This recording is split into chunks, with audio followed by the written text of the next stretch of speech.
progressive Punjab, you have progressive Sapna ma'am, progressive Bhavin, and progressive all the people who are here on the attending this progressive webinar. Thank you very much, sir. And I would like to immediately go to Mr. Anit Arora. Anit sir, your views, and particularly your views on making up the loss or the learning loss with respect to the educators, and also if you may add one more important segment, which is parents, and your comments on how can school leaders be learning to do this. Thank you, Sumer sir, and it's always a pleasure to learn from you. And thank you, Bhavin, and thank you, Education World, for creating this kind of an awareness. Now, see about the learning loss. I think it was always there. Like now, people are more recognizing it, accepting it, and finding a solution to it. Now, if we go back to our schooling, like when we were into school, so we graduated from grade 6 to grade 7, or we passed grade 6 to grade 7, then 7 to grade 8. So were we able to understand all the concepts of the previous class, or we were able to retain everything? So even after graduation, also after giving the examination, how much things we were able to retain, and what all we studied in school, how much it was we were able to apply in real life.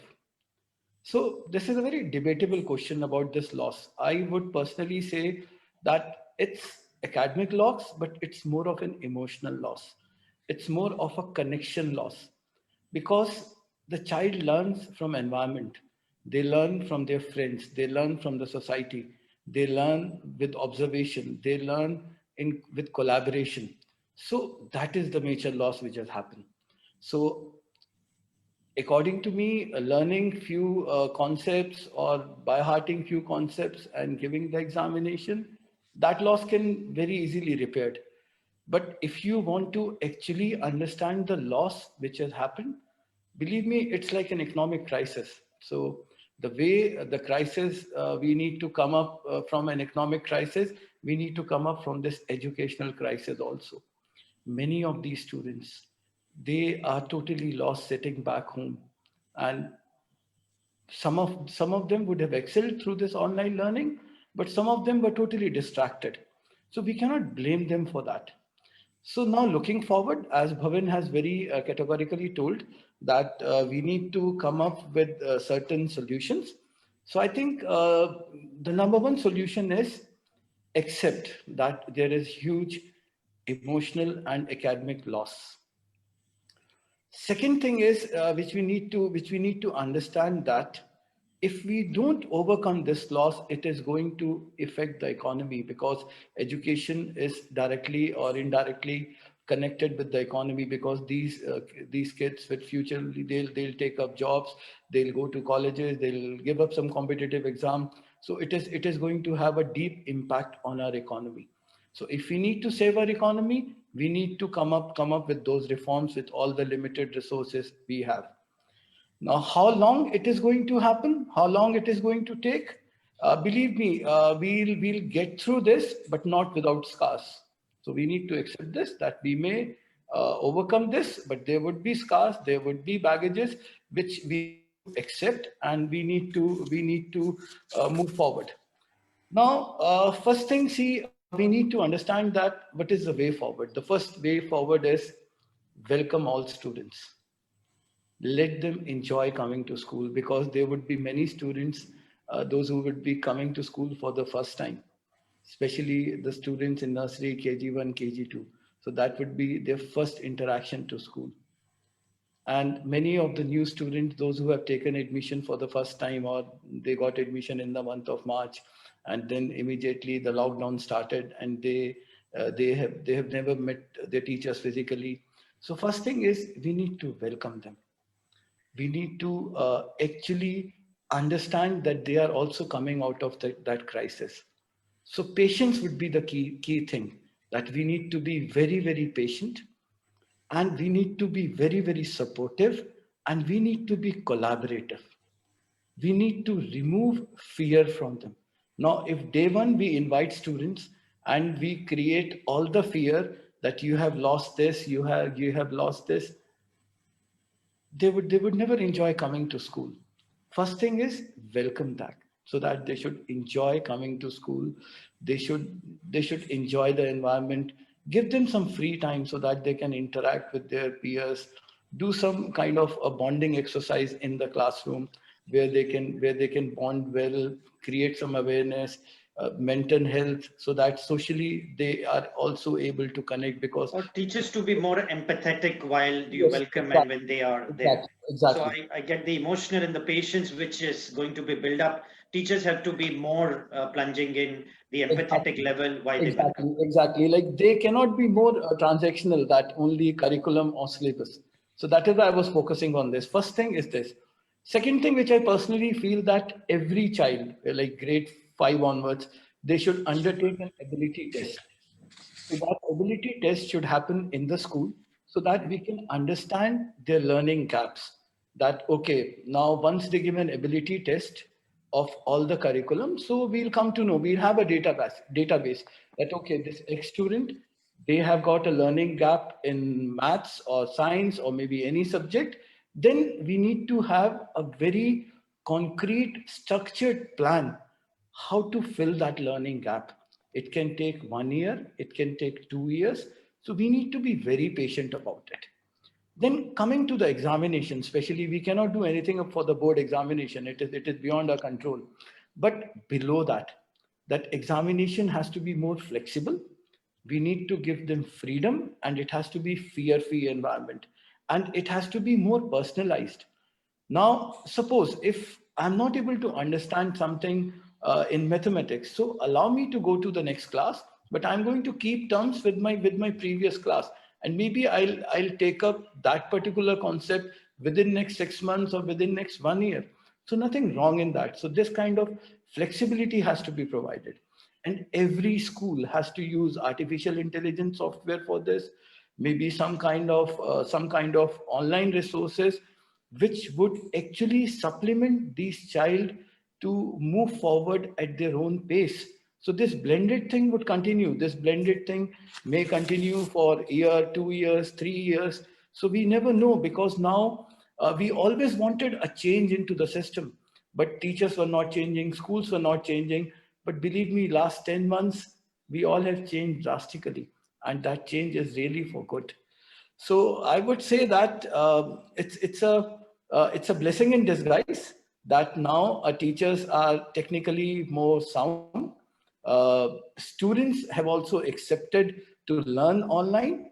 So there is huge possibility to overcome this gap. Then we need to take parents into confidence. So now I have seen in junior classes, the mothers, they are spending quite a lot of time with their children back home. They are helping them. They have started respecting the teachers more. Many of the parents have started respecting the school more, because now they have understood that how much hard work teachers are doing. Now they have understood that how their child, what experience their child gets when they go to school. So now I think they respect the school more, and now they'll collaborate wholeheartedly since they have experience. Because in junior classes they were sitting with their kids, teaching them, helping them to understand the assignment, doing all the assignments, worksheets. So I think that mutual respect for each other has developed now. So we have to take parents into confidence. So parents, society, teachers, everyone has to help together with quite a lot of patience. This is the way forward. And Sumer sir very rightly said that the digital library has to set. So that digital library can always be a kind of a ready reckoner for any student, where they can always go back, Yeah, you can understand. create the repository of learning where all Exactly. grades can refer. Now, if I Brilliant. need to sum up, first thing I would say, no fear into the system. Enjoy, welcome. Examination should be more personalized, and it has to be more flexible. It has to be more fear-free. Then ability test, the moment we start the school, involving parents into it, supporting parents, and it would take own time. We cannot set a deadline for everybody that, okay, 1 month I'm going to repair something, within 3 months I'm going to repair everything. We can have some roadmap for it, but let's be very patient. let them settle Understood, down, sir. let them enjoy. So I would say remove fear, welcome them back so that they should enjoy learning, because now our teachers are more strengthened, they are more aware, they are more creative, and believe me, they are going to rock everyone around. So thank you everyone. Thank you. Thank you, sir. I think so. The strong message that you are giving is yes, the empathetic environment that you give for welcoming. You also spoke about the ability test so that there is some kind of a check and balance that you move ahead with it. And moreover, take parents with you. Be more inclusive, collaborative, so that they help the system to manage this learning loss at every equal of the strata that a child would be going in. Thank you, sir. We'll be coming back with few questions to you. Then my next, I want to invite the panelist, Ms. Paramjit, to give her thoughts on how can we manage the learning loss. And do you really believe, first of all, that yes, there has been learning loss? And if there is a learning loss, what would be your suggestion or the solution to the key stakeholders of educators, parents, and the leaders? Thank you, Bhavin. Learning loss, yes, it varies from school to school. School who were, they were facilitating and using technology, they could actually justify. And there the learning loss is bare minimum. Schools where technology was not adopted, say we're using Microsoft Team, being a Microsoft Showcase school, we could really come up to this challenge. But in others, it may not be so. So, beginning with a positive note, we could rise up and meet the challenges of COVID. We'll rise up and meet the challenges of bridging this gap, which is there, of learning loss. And Bhavin, we would be education heroes. Wait and watch when next session comes, and we'll be now to embrace our children and cover up this learning loss. Talking about SDGs, that's my favorite topic. Such SDG 4, quality education. It says we need to ensure inclusive and equitable quality education and promote lifelong learning opportunities. We need to practice this during this pandemic time. This is a time when we have to rise up and talk about this 2030 United Nations agenda on SDGs. If not now, then when, right? So now, how can we keep on giving this inclusive and equitable quality education to all? What could be the role of a principal in such a scenario? You said be to the point, and here am I bang on to the leaders of the school. We need to adopt village schools. We need to partner with those children who really could not, we could not justify this one full year when it came to quality education. We are planning to adopt a village and use technology. Technology could be the savior for bridging this learning loss. We're going to rise up for SDG target 4.7, and we'll go in for service learning. That means not only the teachers would be helping these fellow schools and fellow students, but even the students would be helping the peers in different schools. That's the need of the hour, and that's what we're going to practice the moment the schools are there up and out will be. Next is, are we in an illusion that there is no learning loss, or there's actually a learning loss? As I said, varies from school to school. We'll have a check on it. What is the learning loss? What was the objectives? And what have we gained? And what is the outcome? See that particular gap. And it may not be covered in 1 year. It might take 2 years. No hurry. It's not that we should be covering it up fast. It could be taking 2 sessions. So what do I understand when it comes to the syllabus as it goes? What we learn in 3rd is there in 5th, and what we learn in 5th, a little modified in a bigger form in 7th, and so on, alternative it goes, right? Immediately, the children will not have too many issues. It'll be different concepts.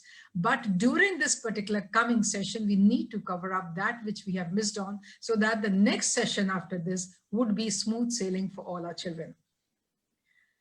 And then coming to the teachers. See, the teachers, they went for self-regulation about their own empowerment, right? We did rise up. We learned all possible tools so that our teaching could be wonderful. We learned to make beautiful presentation. We got empowered, and empowered does lead to engaged classroom. We could actually engage where the teachers were empowered. So now, since we have learned to self-regulate ourselves, We have to teach this self-regulation to our children, that they can be responsible for their learning, and the areas where they need to cope up and cover up would be their responsibility also. So self-regulation would be taught to them.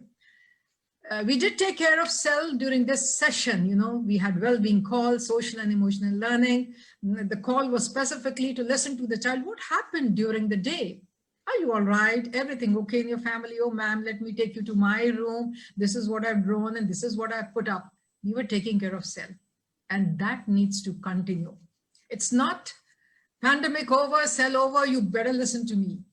We learned to teach online with a very polite note. We were not those teachers on the pedestal and I've said this, you better do it. We said, come on, let's do it. Shall we do it? We forgot that we were masters of our angers, and we were hail, not actually, hail teachers, let me not call out, in the classroom. We were not those powerful educators when we were online. We were those loving, affectionate educators who just wanted the children to come online and not just join and walk away left and right. We changed ourselves dramatically. And that is what we are going to carry on. We did mock session to see whether my tone of talking in the class is all right. So we have changed ourselves, and that has actually resulted. Teachers who felt that we have to be firm realize that love can overcome everything. And this love needs to continue to cover this, bridge this gap of learning which is there.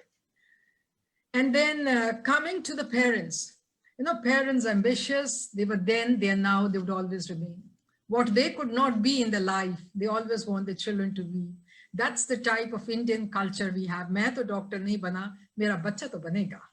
Pakka banega, it's like that. So my desires unfulfilled would definitely be fulfilled by my students, and I pursue it and I work on it and all those things. So let's not be helicopter parents. Let's be parents with lots of understanding. But this was a tough period for the parents. Yes, it was a tough period for the students. And of course, teachers were no superhuman beings, and the leaders are no superhuman beings. All of us had a tough time. We're standing by each other, shoulder to shoulder, trying to help, holding hands, we did move ahead during this particular time of pandemic. These lessons which have taught us the importance of relationship, which has taught us human management, will not wither away in another year or so. Holding hands, walking shoulder to shoulder, this bridge, this could be definitely, loss could be covered. Empathy, tolerance, patience, a hand at the back, a pat here and a pat there could definitely make everything go well.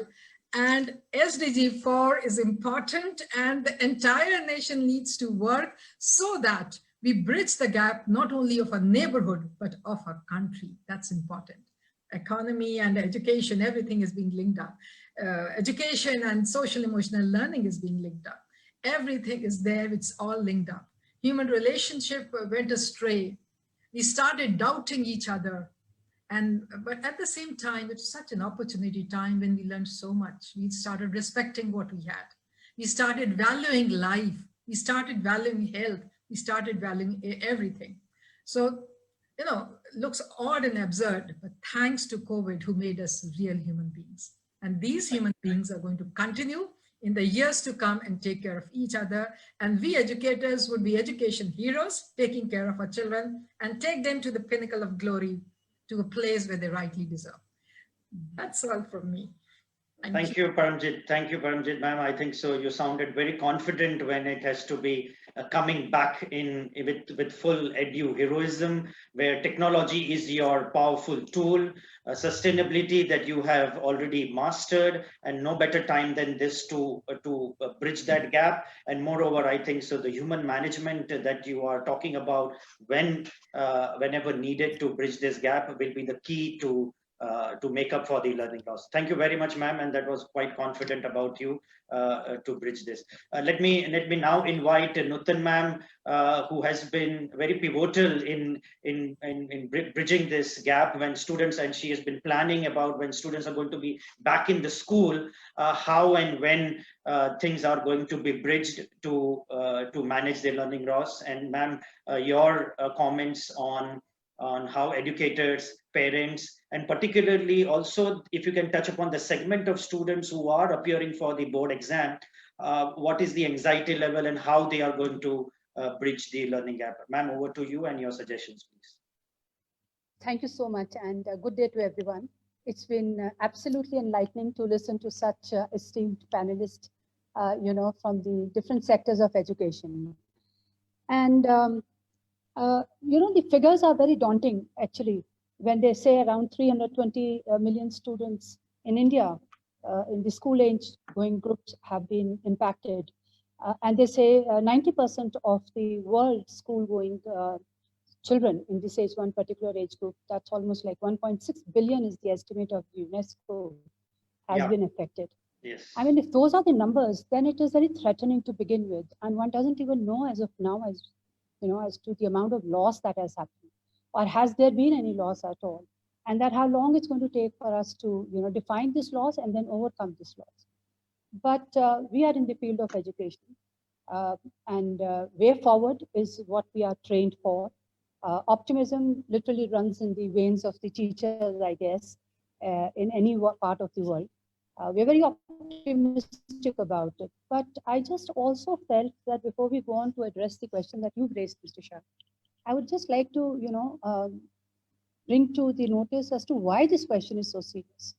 Besides the numbers that we've talked about, and behind the numbers, there's a story also. I oftentimes, wonder whether these young children and these adolescents, when they grow up, will they have this shadow of pandemic be casting all over their future decisions, opportunities, and their entire life itself.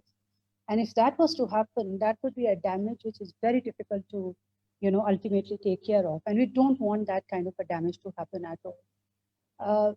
As a school teacher, we have an online program running, and we are interacting with our students practically on a daily basis through different platforms. Yet, I feel that we have no clue whatsoever as to what these children have undergone over these past 1 year. It could be by way of problems at home. It could be by way of the kind of challenges they had to face. It could be by way of even achievements that they have made. A child thrives when he's recognized, when he's applauded, when he's appreciated. And those opportunities have yet not been there for the student for this 1 year. Suddenly, out of this 4 walls of the school, he was confined into the 4 walls of a class of his own living room or a home for that matter. So I think this question is very pertinent, and almost there's a sense of celebration in the education sector the moment we think about the schools reopening, because that's what we've been waiting from the past few months. We thought maybe, August, we thought maybe September, and so, 1 month at a time, till suddenly it hit us. It's not opening very soon. And however optimistic we were with putting some landmarks, it's not going to work out that way. COVID has been so unpredictable in many ways. So with the given context that we are talking about, I think opening of the schools is going to be, let's be very honest about it. There should be no fear factor. There should be no rush. There should be no hurry. That's for sure. But it's going to be overwhelming by the sheer fact as to how much work has to be done and how it has to be done. Both things, the amount of work and the nature as to what approaches, what strategies do you employ, are going to be equally significant.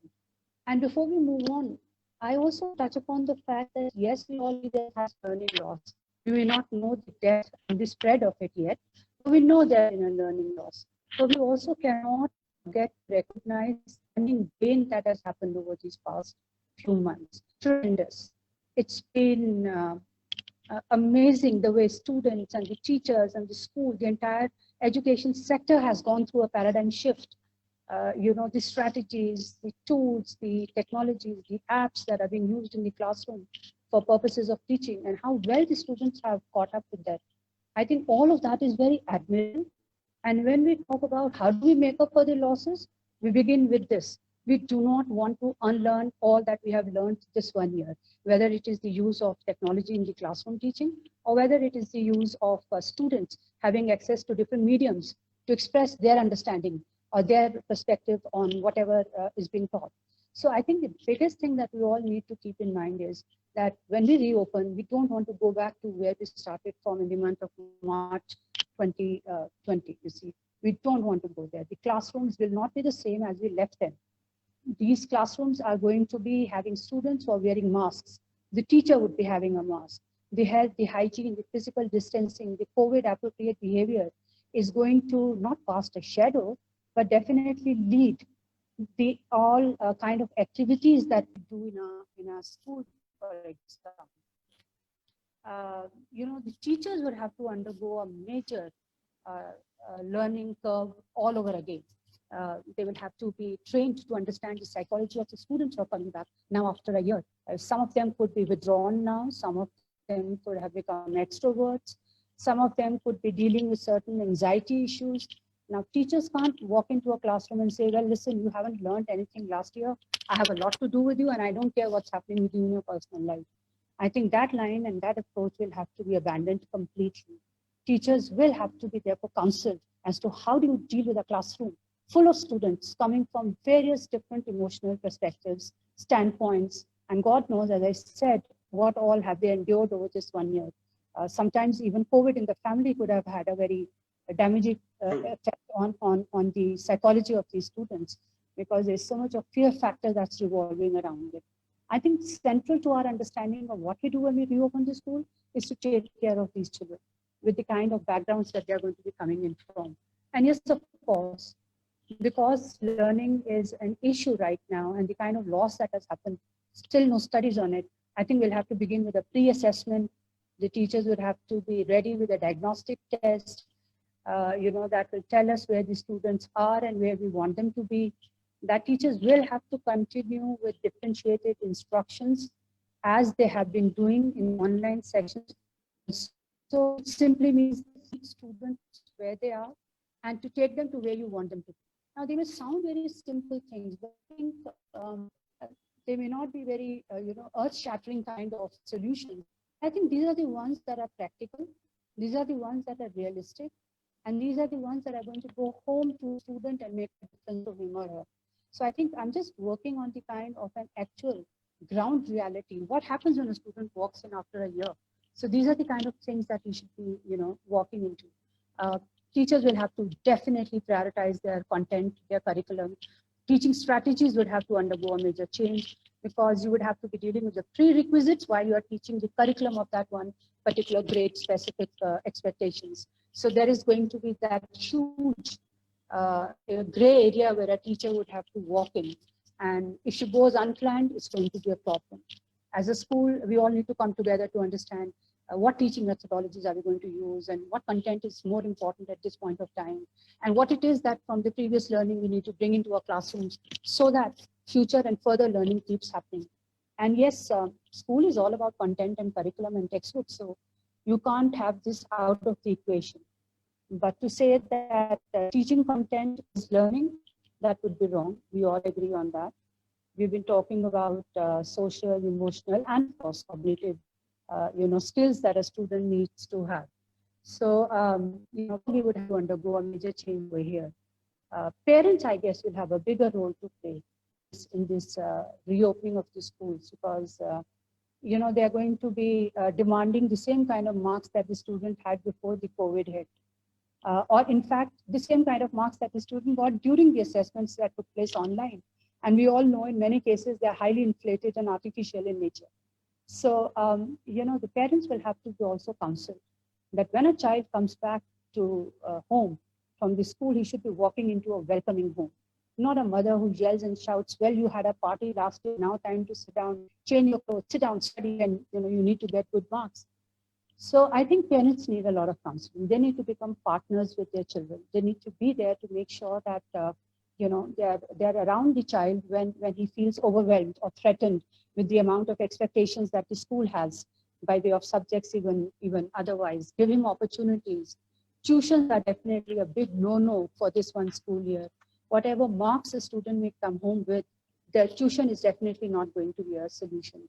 And as school leaders, I think the school management will have to walk that tightrope of bringing a balance between the academics and all those intellectually nourishing kind of activities, such as music and sports and competitions, being on the stage, being seen, being applauded, medals on West and those kind of things. I think they will have to come into the school scheme big time, because it has to be a celebration of the student, whichever extreme of the spectrum he might be standing at. But we need to not just celebrate the fact that the schools have reopened, but also celebrate that we got the students back into the school. And they've come back with having amazed us over the past 7-8 months. And every teacher discussion, conversations, in fact, we talk about it. And board classes, last point that we. Ma'am, we couldn't hear you. I think so. She lost the connection. I'll come back to ma'am. No, I'm here now. You're there, Yeah, I'm here. ma'am. You're not audible. You're not audible. Yes. Continue, Okay, ma'am. Your last submission, ma'am. So Yeah. with reference to the, yeah, we were talking about the board classes now. Yeah. Yeah. So am I audible, or is there any break over here? No, now it's okay. It's okay. You Okay, can give your last thank you. submission, ma'am. Yeah, so just to wind up, all that we've talked about generally, the bird's eye view is what applies even to the board classes. The students are almost facing the same kind of situation. And of course, board specific, class specific kind of strategies will have to be developed at school. And we look forward to those moments when, these students are back in the classrooms and we welcome them and we celebrate them. Definitely, we are looking forward to that to happen. Thank you. Thank you very much, ma'am. I think so. You made a very important point on setting up the environment, setting up the culture when school is back reopening. And obviously, the balancing act is going to be the critical, while all the stakeholders are involved to make up the learning loss, including to the final year student. There's a very important question which I want to post it to Anit sir. This is by Vikas Mohan. And the question about him is, what are the major teacher training initiatives, which includes long-term and short-term, taken by their schools, keeping in mind the twin challenge of pandemic pressure and NEP implementation? This is a huge challenge. A very, very interesting question about teachers training. And I would say now we had so many trainers, and I used to ask them only one question before initiating any discussion, that how many hours of online classes you have taught. So much of training was going on. And when you ask a trainer that, do you have any actual online teaching experience? Have you ever experienced what all our team members are going through? So believe me, no one of them, most of them. Yeah. So now I think, now if we talk about this online and blended, I believe we have to create trainers within our own group. We have to empower our team. We have to ensure that some star educators, some star trainers, which are within our team, they need to do some hand-holding. We need to have some buddy system where we can take them forward. Then, as per the national education policy, where 50 to 60 hours of training is mandatory. So there we can always have, in our school, what we do, we have got a training calendar, like as we make a calendar, academic calendar for the students. So we make a training calendar also. We isolate all the days, and then we understand the need of all the teachers of different segment, what are their needs, and based on their needs, based on the requirement, different requirement, then we plan it out. And that planning has to be done year round. And believe me, if I have understood. But this is also in alliance with the NEP, what it is stating, correct? Yes. And NEP, if I take NEP seriously, and believe me, it would be easier to become an IAS or IPS officer, and it would be difficult to sustain as a teacher. So, but I would say that training would be the key to move ahead. and a regular training, constant training, and need-based training. So when we talk Thank you about very much. differential learning, I think the training should also be differentiated based on the requirement of the teachers. Thank you very much, sir. We have Dr. Bishwajit Saha, but final question before I end the panel. I would like, if suppose Paramjit ma'am can take this question, which has come from Facebook. Paramjit ma'am, are you there? Yes. Yeah. The question is about, because you have been a Microsoft Showcase school, would technology, how would you use technology? And I want a very quick answer from you. This assessment, and nowadays these kids have started a lot of, there are the new hacks that has been developed. So what I understand the question from Mr. Kumar is that do you feel really to bridge the gap, technology is used, and how assessment could be effective tool to bridge the gap? Do you really feel that customized assessment can really bridge the gap? Yes, sir. In fact, that's exactly what we did in this academic session. We went for friendly, flexible, extended examination. Our focus was not only the academics, but focus was IT tools also, developing the IT tools. We did not go for the whole curriculum being evaluated at one go. We went 2 chapters at one go. We used Microsoft Forms, we used gaming, we used Kahoot, we used Minecraft, we used everything possible so that the children could be evaluated. All right, we used exam.in site, we used number of tools as such when it came to evaluation.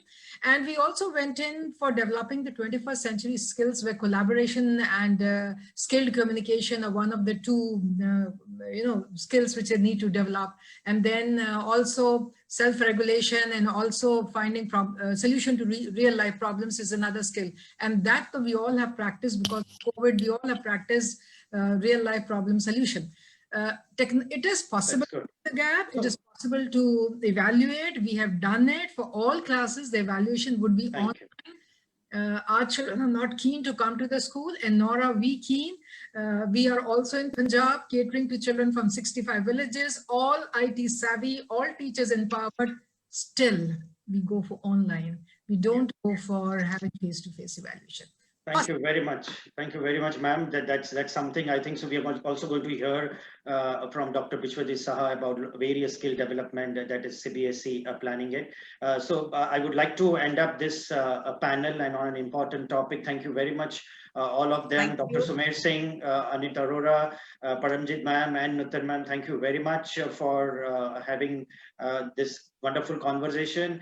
More questions are going to flow in, and that would be posted to you, because as I told, this evening is full of, it's a knowledge evening celebrated in Punjab with festivities coming in. We are celebrating the festival in Punjab about knowledge, and our next speaker is going to be like the showstopper, where the skills are going to be discussed. Thank you very much for all the panelists, and Sapna ma'am, over to you to introduce Dr. Saha and take forward the discussion. Thank you very much. Thank you so much, Bhavin. And since we are talking about leadership training, we are talking about skills, we are talking about NEP. So no conference can be completed without